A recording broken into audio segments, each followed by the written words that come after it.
I'm Aayushi Bana, a student at Faculty of Law, Jamia Millia Islamia. Today we are here to look into the term intermediary and Section 79 of the Information Technology Act 2000.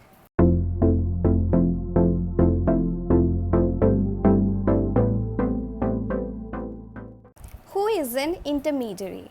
In simple words, intermediaries are those entities which provide services enabling the delivery of online content to end user.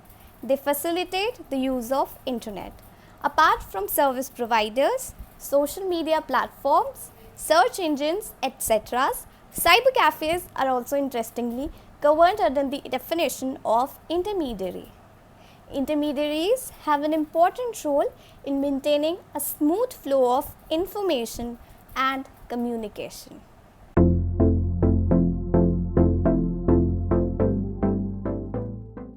Section 79 of the IT Act.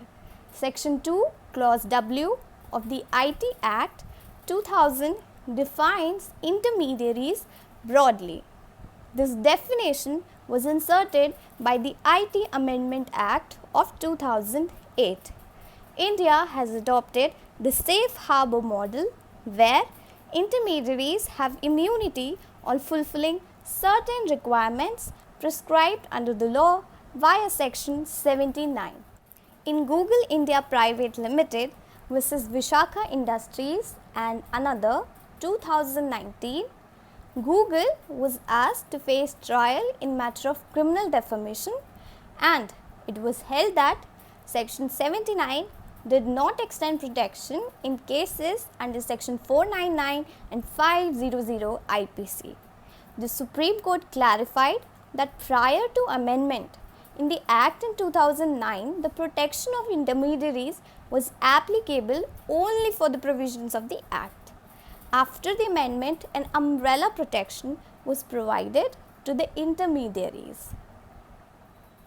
Section 79, Clause 1 grants conditional immunity which is subject to Section 79, Clause 2 and Clause 3 of the Act. Section 79, Clause 2 covers matters where an activity is undertaken by the intermediary of a technical, automative and passive nature. Section 79, Clause 3 is an exception where an intermediary is not entitled to claim immunity under certain conditions. It prescribes a notice and take down regime where the intermediary is required to take down content upon receiving actual knowledge of its existence. The Information Technology Intermediary Guidelines Rules 2011 are to be read in consonance with the IT Act.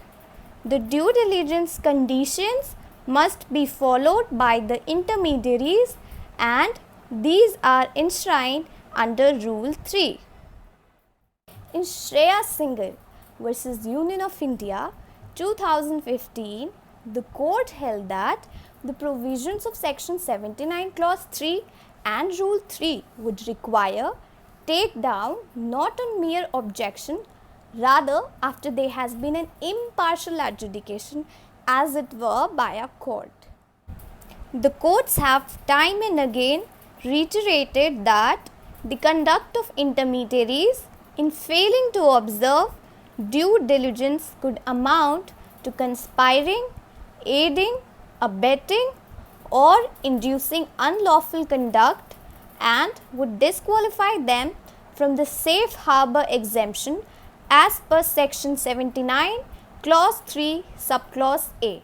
The Draft Information Technology Intermediary Guidelines Amendment Rules 2018 placed several restrictions on intermediaries with an aim to curb fake news that include proactive monitoring of content via automated tools, takedown of illegal content within 24 hours, etc.